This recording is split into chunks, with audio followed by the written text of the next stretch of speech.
Thanks for tuning in to the Drive On podcast, where we are focused on giving hope and strength to the entire military community. Whether you're a veteran, active duty, guard, reserve, or a family member, this podcast will share inspirational stories and resources that are useful to you. I'm your host, Scott DeLuzio, and now let's get on with the show. When things go sideways, will you be prepared? Some people are concerned they might have to go for a long time without electricity or even food. That's why I want to introduce you to 4patriots.com. Get preparedness products you can use now, and that could save your life later. My favorite is 4Patriots' new solar generator, the Patriot Power Generator 2000X. It uses the endless free power of the sun to power lights, your TV, medical equipment, even run your fridge. Plus, it's expandable and comes with a free solar panel. Or pick up one of 4Patriots' best-selling survival food kits. Delicious tasting and designed to last for 25 years. They even have kits with real meat, and if the power's out, no worries. Just boil water over a fire, simmer, and serve. You'll enjoy a hot meal and stay safe in a crisis. More smart people than ever are finding 4Patriots. Over 2 million customers trust them, and you might have even seen them on TV. I had the folks at 4Patriots set up a special page for you at 4patriots.com/drive-on so that listeners of this podcast can see this week's discounts and deals before they go away. Go to 4patriots.com/drive-on, but hurry, these deals won't last long. Save more and get peace of mind now by going to 4patriots.com/drive-on. Hey everybody, welcome back to Drive On. I'm your host, Scott DeLuzio, and today my guest is Dr. Raymond Wiggins. He's here today to discuss the often unspoken harms of marijuana, as it's become more and more common for people to use it, especially with several states legalizing its use. I thought it was important to share some of the lesser talked about issues with marijuana, because it seems like everything that you hear about is how, it's been legalized, and lots of people are advocating for the use of it. But with no talk of the downsides, it isn't really a balanced conversation. So, welcome to the show, Raymond. I'm really glad to have you here. Hey, great to be here. Thank you so much for having me, Scott. Yeah, you bet. So tell us a little bit about your background and kind of what got you into what you're doing today. Well, I'm an oral and maxillofacial surgeon, and we're kind of the bridge between medicine and dentistry. I'm actually licensed to practice dentistry and medicine, and I practiced for about 30 years at this point, almost 30 years. And I performed over 27,000 sedations at this point in my career. Almost all of those are general anesthetics. And I've devoted most of, or much of my time for the past couple of years to educating the public about the dangers of marijuana. And the way I got into this, it's very personal to me. I have 3 close relatives who died at a very young age, and I have absolutely no doubt that they would be with us still today had it not been for marijuana. And one of these relatives died just a couple of years ago of a sudden heart attack, and he had been a very heavy marijuana smoker for almost 30 years. Now, thankfully, just before he passed, about a year or so before he passed, he stopped smoking, but it had done the damage already. And then I also have a close family member, a great young man who went to college, got in with a group of guys who were smoking marijuana, and he had never smoked it before, but he saw these guys seem to be doing okay. Nobody seemed to be having any problems, so he started smoking it with them. And after just a few times, he developed a severe psychosis. He was having paranoid delusions. He thought people were chasing him. So he ran and got in his car and started driving. And he saw pretty quickly that he wasn't doing too well. So he abandoned his car and ran to the nearest building, which was a convenience store.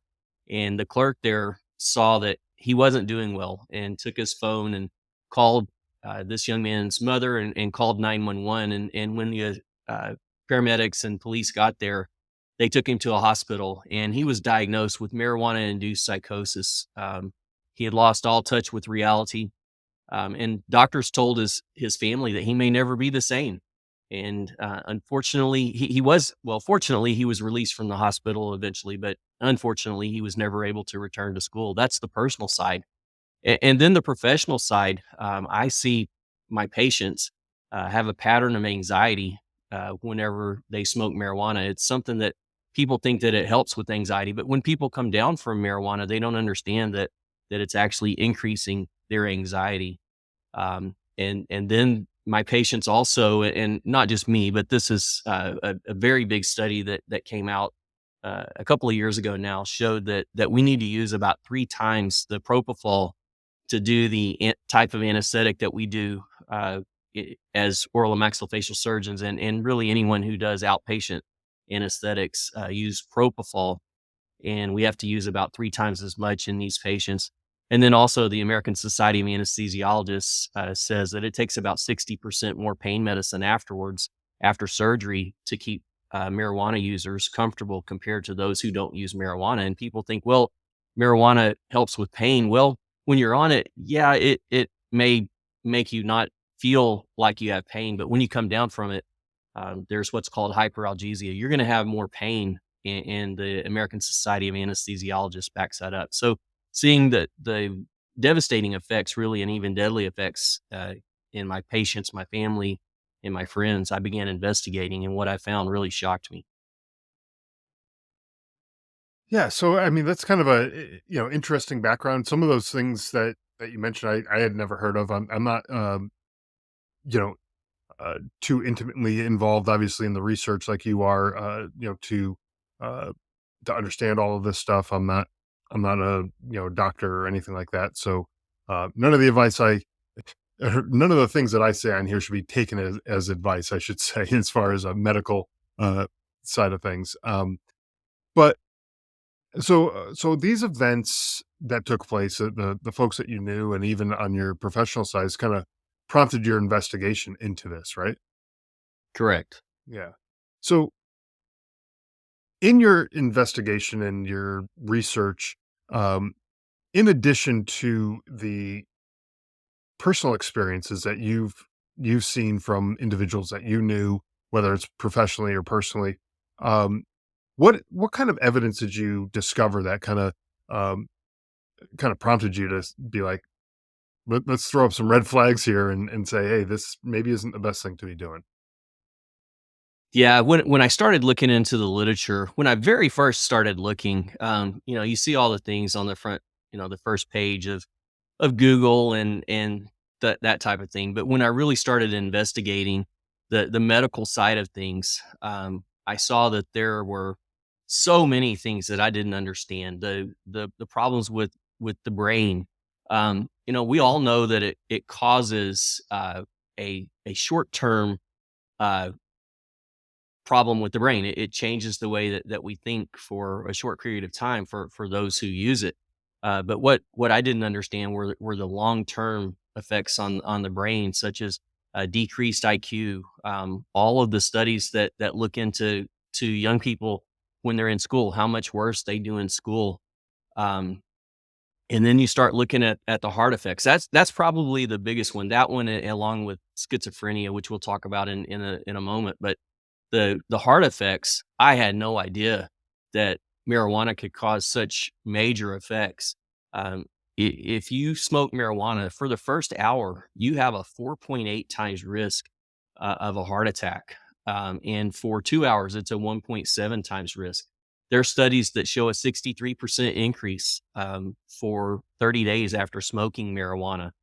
There are many, many studies that look at the heart effects. There's a study that looked at people who had angina, that's chest pain, whenever they exercise, and they would put these people on a treadmill, and then they would see how long it took them to develop chest pain. Then a couple of days later, they would let them smoke one joint. These are people, all of these people had never smoked marijuana before. They let them smoke one joint, and then they got back on the treadmill. And on average, they had angina 50% faster, over 50% faster after smoking that one joint. There's just tremendous cardiac effects or heart effects. There's problems with the lungs. There's increased uh, bronchitis and asthma. There's increased risk of cancer. It's almost a six times increase in cancer for those who smoke moderately or heavily.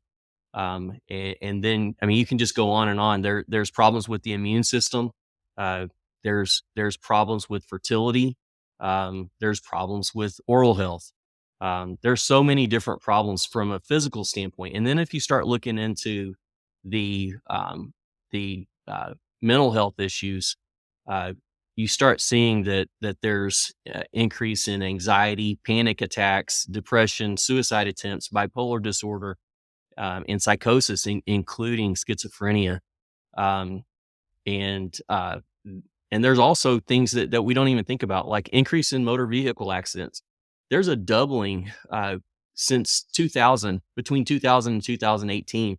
Um, the number of fatal accidents that involved marijuana went from 7% to 18% in that short period of time.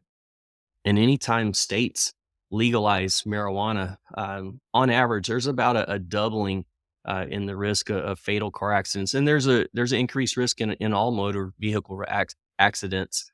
Uh, Having marijuana involved in those accidents whenever it's legalized. So, I mean, you can just go on and on. I found so many things. There's over 20,000 studies about marijuana that are out at this point. And I'm writing some books at this point, and I put over 500 of those studies in the books that I'm writing. One of the things that I always thought of whenever someone was saying like how much better it is for you or how whatever the benefits are uh of smoking marijuana, I always thought to myself, but you're smoking something, you're putting smoke into your lungs. That just like from grade school you're taught don't smoke because that's not good for you. It doesn't matter if it's a cigarette or if it's marijuana or whatever. I mean, would you stand in your house as it's on fire with smoke billowing everywhere and just breathe that smoke in? Obviously, it's different effects, but it's smoke is smoke, right? Like it's gonna have obviously there's other, chemicals and things like that that could be harmful in a house fire, um, but you're putting smoke into your body and people die of smoke inhalation. So why would you do that? Like, to me, that just didn't make a whole lot of sense, and, this is coming from just for, uh, clarity here for the listeners and everything. This is coming from someone who's never smoked marijuana ever, so I don't know, I've never had firsthand experience with it, but just common sense to me just says, like, why would you do something like that, you know? Yeah, and you're right about that. And there's actually studies out. Marijuana has actually greater effects than tobacco, and there's people that will deny that. You can find studies here and there that will contradict a lot of the things that I'm telling you. But if you look overall at the true body of evidence, for every one that's like that, you'll find nine that are on the side that I'm talking about. And you just don't hear that much in the media, and I'm disappointed in that, and I'm trying to help turn that around. It's not just me. There are many of us out there that have this same message. Our voices just aren't quite as loud. Yeah, and it's interesting too Oh, with all of um the legalization of it going on, around the country, all these different states legalizing the usage of marijuana. Um, eh, is it just that they're just listening to one side, or that side is just louder? Is that maybe what's going on with all of that?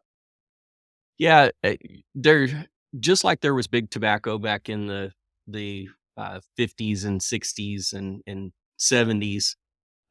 There's big marijuana too, and they bankroll these referendums. They also bankroll political campaigns, and there's a lot of money behind it.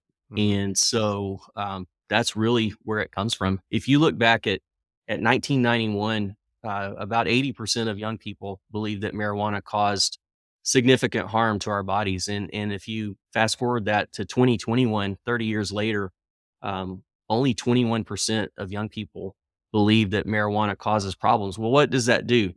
It leads to a 6 times increase. Those who believe that marijuana causes issues are 6 times less likely to smoke marijuana than those who believe that Sure. it doesn't cause harm. So it's just it's a huge campaign on the part of a lot of people to make it look like that it's really not harmful. And a lot of people are in on it. They're not trying to harm people. They just buy into it, and they think, well, it really doesn't cause problems, and so they really don't understand the issues. And I think once they see the evidence, and I know once they see the evidence that a lot of people are going to not head that direction. Yeah, and it very well could be too, and I don't know for sure because I don't know these specific individuals or groups of people who are advocating for the usage of it. But it very well could be that they're advocating for a very specific usage of it. Like you mentioned earlier, pain management. Like it is effective in some cases and for certain types of pain. And so maybe they're looking at it from that perspective, but they're not looking at all the other effects potentially. I don't know, but maybe that's part of the reason why they're they're so adamant that they're like, "Yes, let's go for it," you know? Um, but, um, but that to me just seems like, it's an education type thing. I know when we were younger growing up, we had all sorts of drug education programs and things like that, and, you know, varying degrees of effectiveness as far as that goes, but it probably led to more people, um believing that it was harmful for them. And so if something's harmful for me, I don't want to do it, you know? That's absolutely true. Yeah, those education programs back in the 80s, especially, were very effective, and that's why you saw those numbers in 1991. And when those were no longer out there, at least not as much, you see the effects that it has on our young people, Right. especially. So as a healthcare professional, how do you talk to your patients who might be either using it for various reasons or inquiring about whether or not it's a good option for them? How do you talk to them about the potential risks that they may be encountering? Well, I there's so many people that use marijuana now. About 18% of the general public uses it, and 43% of those ages 19 to 30 have used it in the past year. 31% of 12th graders have used it in the past year. And so many of my patients, in fact, over half of my patients are uh, children and teens. And so there's a lot of them that use marijuana. And so whenever they come in to see me, we're talking about surgery. Mhm. And so I talk with them about the anesthetic implications, that I'm going to have to use more anesthesia. I talk with them about the fact that they may be combative or violent during surgery, which people don't understand that. But whenever you use marijuana, you're much more likely to be combative because the anesthesia is not working well. Um, and so we talk about that, and that for their safety and for the staff safety, that we always reserve the right to stop during the procedure. We also talk about the increased risk of heart attacks, especially if they've used it recently. We try to get our patients not to do it not to use marijuana for at least a few days ahead of time to reduce the risk of heart attacks during a procedure. And then we also talk about sometimes about the immune system implications, and how that marijuana reduces our immune response somewhat, and it could lead to increased risk of infections, and could slow healing as well. So I talk about those things.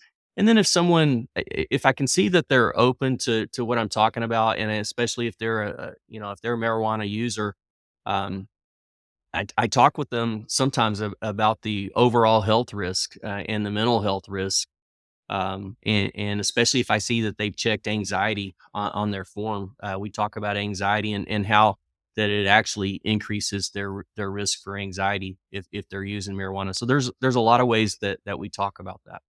Yeah, so the way I'm understanding it then is it's almost like a crutch that you might use to, help as you're, recovering from a leg injury or something like that, broken leg, where it may be helpful in that moment, but if you continue using it, eventually that leg is not going to get the usage that it needs, and um, the muscles start to weaken and all that type of stuff. And similarly, the again, correct me if I'm wrong. Um, the marijuana usage may be helpful for a specific thing in a specific moment, um, but could lead to other things after the usage. So, like you mentioned, pain management. It could be effective for pain right now, but that could lead to a decreased, you know, or sorry, yeah, a decreased tolerance to pain down the road. Is that kind of the idea that you're talking about? Well, when you use it, when you're on it, you're not gonna feel pain as much, but as soon as you come down from it, you're gonna have increased pain, and as you're saying, once you get into chronic use, then that's much more magnified.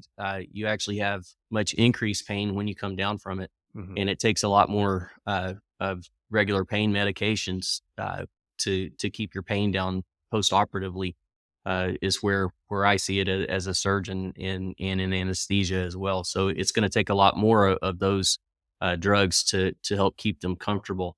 Um, Really, if we're talking about pain management, there's really only one type of pain that has been shown to be reduced, and it's a very specific type pain called neuropathic pain. And if you look at uh, NIH and some other organizations, or government entities, I should say, they say that particular study that showed that was at high risk for bias. And Uh, so, if you're talking about pain, there's really not any good studies out there that show that it really reduces pain. Uh, Interesting. Okay. and especially if you're looking overall at the body of evidence, if you look at what are called meta analyses, I look at a lot of meta-analyses. I like to look at studies that look at many other studies.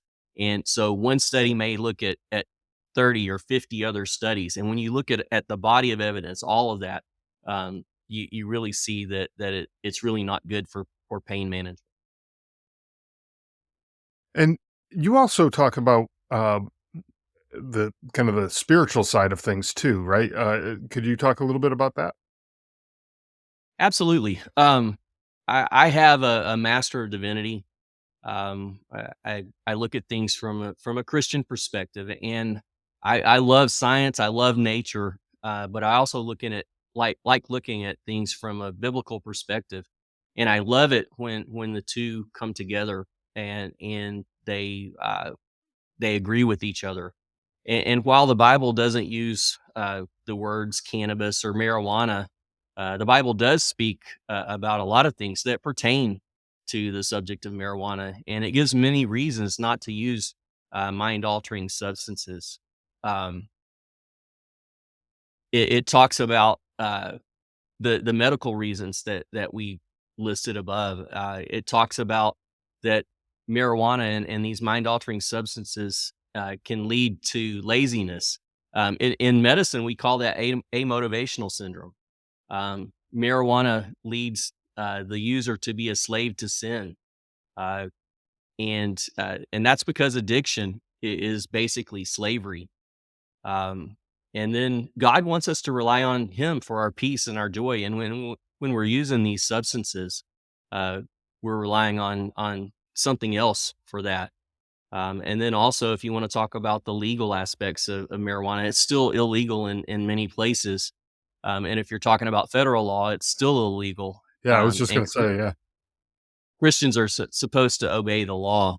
sure. And then the Bible talks many places about staying sober at all times, and it doesn't just tell us to stay sober, but it gives us actually 9 reasons that we're supposed to stay sober. And I won't go into all of those, but drunkenness leads to things like, or being high leads to things like poor judgment. Indulgence in things that we shouldn't be indulging in. It leads to poverty. It leads to loss of spiritual insight, and it can open up the door to a dark side of the spiritual world that we don't want to be a part of.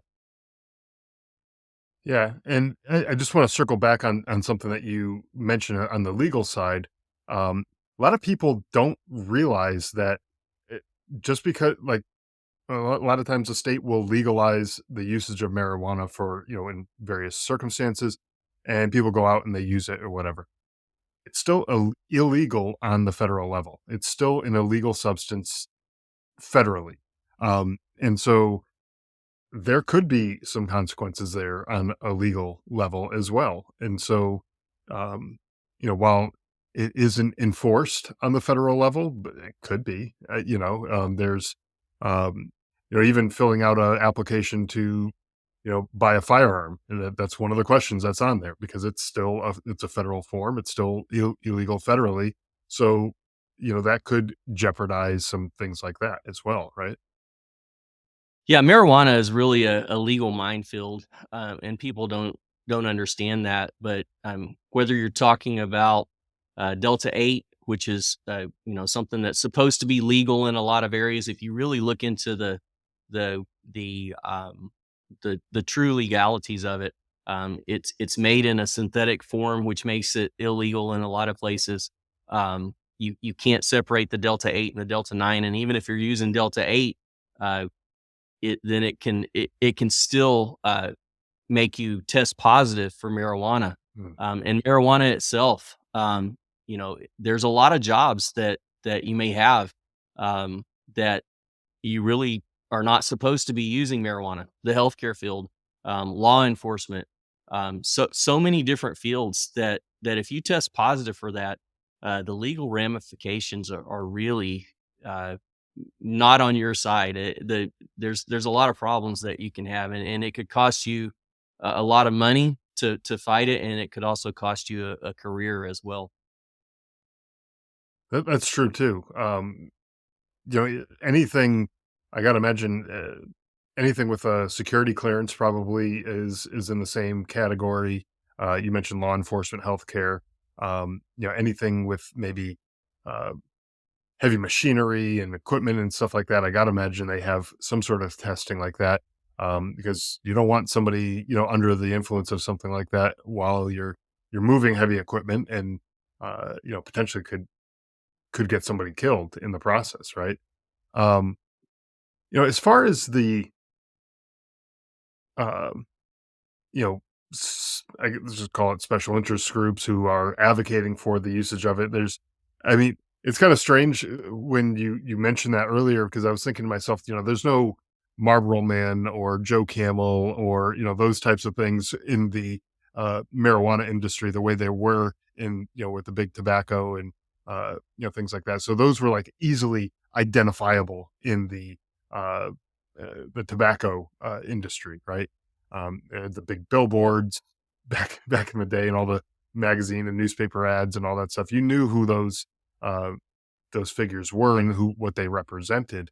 But now it just seems like it's just a little stores that are popping up all over the place, and there's no real structure. But apparently there is. Like, where's that structure coming from, and is there a way to kind of organize on the other side in a similar manner? Yeah, there's a lot of really large corporations behind a lot of these stores, a lot of the growers, etc. A lot of the licenses in California, for instance, many of the licenses were really under just a few different were obtained by just a few different corporations. So there's huge money behind this that people don't understand. That's interesting, yeah, and these companies, like, I don't know who they are, like, I could easily identify, a Marlboro or, things like that from way back when, but, they kind of are in the background, and they're not making their name well known, or maybe they are, and I just am not that close to it, but, it's interesting because you don't really know who's behind all of that, right? There's a lot of I was just reading an article the other day that talks about all of there's Chinese money, there's Russian money, Mhm. there's Ukrainian money that are behind a lot of these. A lot of these corporations are not U.S. based, U.S. backed. They're foreign entities that have come in and gotten these licenses in many of the states, Yeah, and, yeah, and there's a lot and of that organized with that as well. There's some pretty fascinating articles that it's not too difficult to find those articles. Yeah, and that's a bit of a concern as well when you have, countries like China and Russia who are, maybe backing some of this stuff. It's like, well, why? You always wanna know why they're doing that kinda stuff, and, um, well, you talk about some of the negative effects that it has, and if, they're aware of those negative effects and, um, if we're not too friendly, why wouldn't they want the American people to suffer from some of those negative effects, right? That could be, an easy motivation right there. Um, as far as the legalization and things like that, what are some of the messages that you would want policymakers and the general public to understand about these harms? Well, um, I would love for people to really understand that there are a lot of negative ramifications that they just don't hear in the public a lot. Um, Legalization definitely increases use, and it destroys lives. Like we said, whether it's automobile accidents, there's increased violence. People think that it makes them mellow, but actually, when they come down from it, there's a lot of articles that talk about the increased violence, increased domestic violence, increased dating violence. And not only are you more likely to be a perpetrator, but you're also more likely to be a victim of it if you're using. And despite popular opinion, um, there's a lot of problems again with health, and people think that there's a misconception out there that marijuana has been approved by the FDA uh, to smoke it, to for a lot of medical uses, and there's absolutely, no FDA approval, for the cannabis plant itself.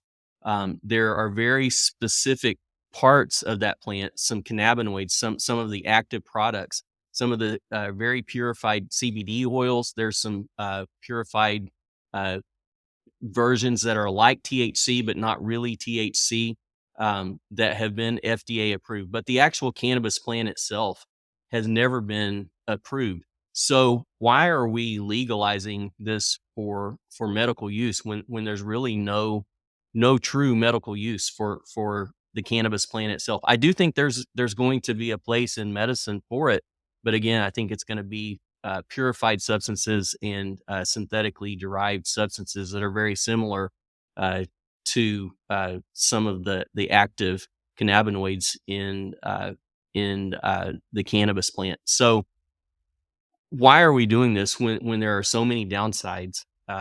You have to think about that if you're someone who has power or you're a policymaker. You have to think about the lives that you're destroying and possibly even causing the death of many people. And it can not only be people who are users, but it can be other people as well. I was just talking with a mother the other night. I'm going to be using her story in my book, but her daughter ran through or went through a green light, and someone went 82 miles an hour and hit her daughter and ended her daughter's life instantly. And those are things that happen at a much increased rate whenever we legalize marijuana. So you have to think about these things. What are you doing to society, and potentially even to your own family whenever you are wanting to legalize these things? You know, part of it is, a legalization, conversation, but I think another part is the, education conversation too, because back when people, had a better understanding that there was some negative consequences to it, people just didn't wanna use it, and so, and I can't say everybody didn't, because obviously there were people who used it back then too, right? Um, Right. but it was a lot lower usage, back then, so I think partially it's an education thing, and, I don't know if it's a matter of, uh uh, getting into the schools or, um, public campaigns, kind of like the this is your brain on drugs with the eggs on the frying pan commercials and those types of things. I don't know what the answer is, but perhaps something like that is what's missing from this conversation, and maybe would help in some cases here, right? Absolutely. I know that even though a lot of people make fun of those types of campaigns, they really were effective when they were being used. And then also just people getting out. You know, myself, you're helping in this right now. Just getting the word out really helps people understand that, hey, this isn't the benign drug that we all think it is. It really causes a lot of problems. And so, if we can educate people, again, those who understand the problems are 6 times less likely, especially young people. That study is about, but they're 6 times less likely to use marijuana if they understand the risk. Yeah, and I think maybe for the listeners, like, do your research. There's evidence out there. Obviously, we've been talking about some of that, and do your research and find out. Before you get involved with it. Uh, to figure out, is this even something that you want to consider, and I would suspect that after doing the research and really thinking about it objectively, hopefully you're going into it with an open mind. You'll discover that maybe this isn't the right thing for you, and that's, I think, the education piece that we're just talking about here, right? And one thing that a lot of people don't understand as well, a lot of people don't believe that marijuana can be addictive, but the higher THC, the more potent marijuanas that we have now, if you go back to 1980, excuse me, 1969 to Woodstock, marijuana was 1 to 2% THC. The really good stuff was 3%. You fast forward to 1995, and it's about 4 times that. Well, today the average THC percent is somewhere around 22 to 23%. And anything over 10% is considered high potency. It's 4 times more likely to be addictive. And it's not only a psychological addiction like the low potency marijuanas, but it's a it's a physically addictive substance. And so it's somewhere between, depending on the studies that you read, somewhere between 9 to 30% of people actually become physically addicted to this drug, and you never know if you're gonna be the one that becomes addicted, so you have to think about those things whenever you start using. You could become physically addicted to this and not be able to stop. Yeah, and coming off of an addiction of any type, no matter what the substance is not an easy thing to do, and in some cases it's may even be impossible for some people, right? And that's not where you want to be. You don't want to be in that situation where you're stuck in you know feeling like you need to have it all the time, right? Um, and so I guess, yeah, do that research, look into it, and make sure you understand everything about it, all the different sides, and go into it with an open mind. Including the addiction aspect and all the other things that we talked about here. Um, so you have a book that's coming out in a probably in a couple months here. Tell us about that book and what people can expect from it. Well, the book is called "Weeding Out the Myths About Marijuana," and there's actually one of the books is going to be a medical and a spiritual perspective. It'll have both. The other one is for those people who don't want to look at the spiritual side of things, and maybe for public schools, et cetera, public institutions that won't allow that, and it's just going to have the medical side of things. So it's going to be two different books, really on the same subject, just looking at it from different perspectives. But weeding out the myths about marijuana is going to be the name of the book, and then also there's study guides for both of those, so that uh, you can talk, have small group studies, etc., and learn more about it and go deeper if you want to do that.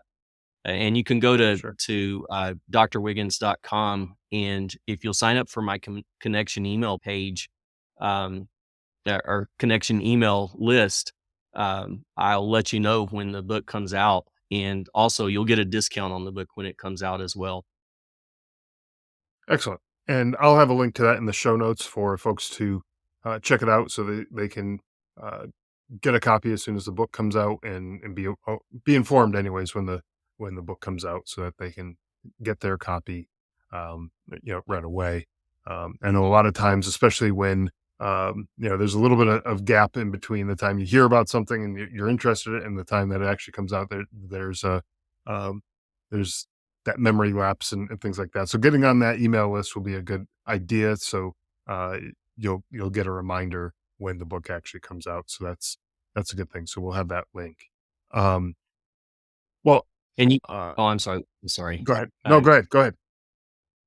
you can also connect with me on social media. Again, if you go to drwiggins.com, that's drwiggins.com, and connect with me on social media. There are several things that are gonna be coming out before the book comes out. Actually, there's gonna be some videos, etc., that are gonna talk more about this subject and educate people more about what we were talking about tonight. Sure, sure. And I'll have links to your social media. I know you said it's going to be on the website as well, but um, I'll have those links in the show notes. So make it easy for people to click through and connect with you and follow you and message you and all that type of stuff to just get connected. When things go sideways, will you be prepared? Some people are concerned they might have to go for a long time without electricity or even food. That's why I want to introduce you to 4patriots.com. Get preparedness products you can use now and that could save your life later. My favorite is 4Patriots' new solar generator, the Patriot Power Generator 2000X. It uses the endless free power of the sun to power lights, your TV, medical equipment, even run your fridge. Plus, it's expandable and comes with a free solar panel. Or pick up one of 4Patriots' best-selling survival food kits. Delicious tasting and designed to last for 25 years. They even have kits with real meat, and if the power's out, no worries. Just boil water over a fire, simmer, and serve. You'll enjoy a hot meal and stay safe in a crisis. More smart people than ever are finding 4Patriots. Over 2 million customers trust them, and you might have even seen them on TV. I had the folks at 4Patriots set up a special page for you at 4patriots.com/drive on so that listeners of this podcast can see this week's discounts and deals before they go away. Go to 4patriots.com/drive on, but hurry, these deals won't last long. Save more and get peace of mind now by going to 4patriots.com/drive on. So, at this point in the show, towards the end of the show, I like to add in a bit of humor. A lot of times, the subjects that we talk about on the show are a little heavy, little dark sometimes, and we I like to equate it to having dessert at the restaurant. Leave you with a good taste in the mouth, and so usually either tell a joke or watch a funny video of people doing stupid things or whatever. But some of the jokes that I do are pretty corny, but if it gets someone to laugh, I don't care. I'll make a fool of myself, and that's fine. So, we did talk a little bit on the spiritual side of things, and so I'm gonna stick with that theme right now and go with this joke here. So one day, Sally, this girl Sally, she wasn't the best student at Sunday school. A lot of times she fell asleep. One day, while she was sleeping, the teacher asked her a question, and the question was, "Who is the creator of the universe?" And Joe, another kid in the class, was sitting next to Sally, decided to poke her with a pin to wake her up. And Sally jumped up and yelled, "God Almighty!" And so the teacher congratulated her for getting the question right. A little later, the teacher asked another question. She said, "Tell me, who is our Lord and Savior?" And Joe poked her again with the pin, and she yelled out, "Jesus Christ." And the teacher congratulated her again because she got the answer right. And later on, the teacher asked, "What did Eve say to Adam after their 26th child?" And Joe poked Sally again with the pin, and she shouted, "If you stick that thing in me again, I'm gonna snap it in half." That's funny. Uh, that's Anyways, great. so hopefully that put a smile on some people's faces. I like to tell corny jokes, so it is what it is. It's my show.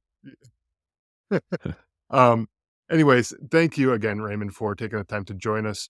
and sharing what you've discovered and what you've come across through your research and your personal and professional life with the effects of marijuana. I do appreciate you taking the time to come on the show and chatting about this. So thank you. Thanks so much for having me, Scott. I really appreciate it.